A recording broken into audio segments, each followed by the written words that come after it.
نور اسلام channel پر آنے والے تمام احباب کو السلام علیکم ورحمۃ اللہ وبرکاتہ۔ حضرت امام ابو داؤد رحمہم اللہ فرماتے ہیں،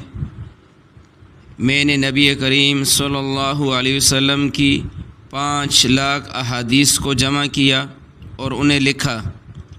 پھر ان 5 لاکھ احادیث میں سے 4800 احادیث کا میں نے انتخاب کیا اور انہیں اپنی کتاب سنن ابی داؤد کے اندر جمع کیا۔ پھر ان 4800 احادیث میں سے صرف 4 احادیث مبارکہ کا میں نے انتخاب کیا، اور وہ 4 احادیث مبارکہ ایسی ہیں کہ جو شخص ان پر عمل کرے تو اس کے لیے دیندار اور کامل مسلمان بننے کے لیے کافی ہیں۔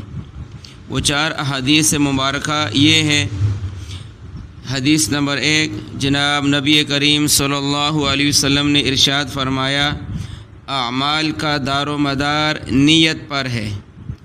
یعنی اگر نیت اچھی ہے تو اس کام پر اجر بھی ملے گا، اور اگر نیت میں ہی فطور ہے تو اس کام کے اچھا یا برا ہونے سے اس کو اجر بھی اسی حساب سے ملے گا۔ حدیث نمبر 2، جناب نبی کریم صلی اللہ علیہ وسلم نے ارشاد فرمایا، آدمی کے اسلام کی خوبی اور کمال یہ ہے کہ وہ فضول کاموں اور باتوں کو چھوڑ دے، یعنی مسلمان شخص اپنی زندگی کے لمحے لمحے کو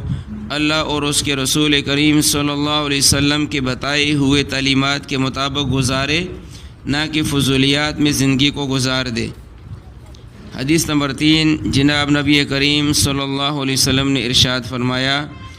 آدمی اس وقت تک کامل مومن نہیں ہو سکتا جب تک وہ اپنے بھائی کے لیے وہ پسند نہ کرے جو وہ اپنے لیے پسند کرتا ہے، یعنی وہ ان تمام دینی و دنیاوی امور میں اس کے لیے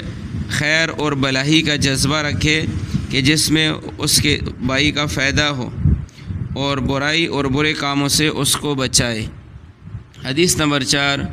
جناب نبی کریم صلی اللہ علیہ وسلم نے ارشاد فرمایا، حلال بھی واضح ہے اور حرام بھی واضح ہے، اور ان دونوں کے درمیان کچھ مشتبہ چیزیں ہیں۔ جو ان مشتبہ چیزوں سے بچا رہا تو اس نے اپنے دین اور اپنی عزت کو بچا لیا۔ کچھ چیزیں ایسی ہیں کہ جو حلال ہیں وہ بالکل واضح ہیں، اور کچھ چیزیں ایسی ہیں جو حرام ہیں اور وہ بھی بالکل واضح ہیں، اور کچھ چیزیں ایسی ہیں کہ جو مشتبہ ہیں، ان کا حلال یا حرام ہونا واضح نہیں ہے۔ تو لہٰذا کامل مسلمان جس طرح حرام چیزوں سے اور حرام کاموں سے اپنے آپ کو بچاتا ہے، اسی طرح مشتبہ چیزوں سے بھی اپنے آپ کو بچاتا ہے، جس کی وجہ سے اس کا ایمان اور اس کی عزت دونوں محفوظ رہتے ہیں۔